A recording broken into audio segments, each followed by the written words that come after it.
Kim Chiu at Paolo Avellino, back to normal. Bella Padilla bantay kina Kim at Paolo Buques, Jong sinuprisa ng Showtime family.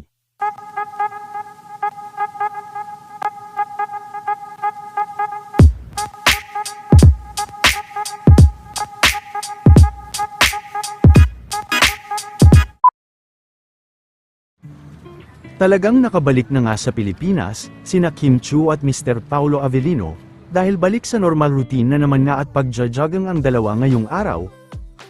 Nalubos naman na nagpasaya sa mga Kim Pao fans na ilang araw na nag-abang sa kanila.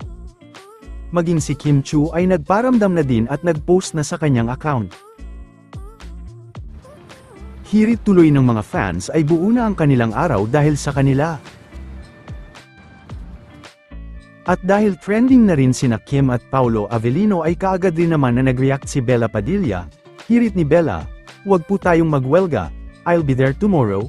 Nasa Showtime din nga bukas si Miss Bella Padilla.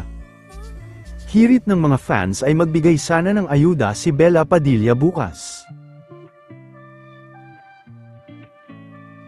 Wala rin umanong ka-jetlag sina Kim at Paolo.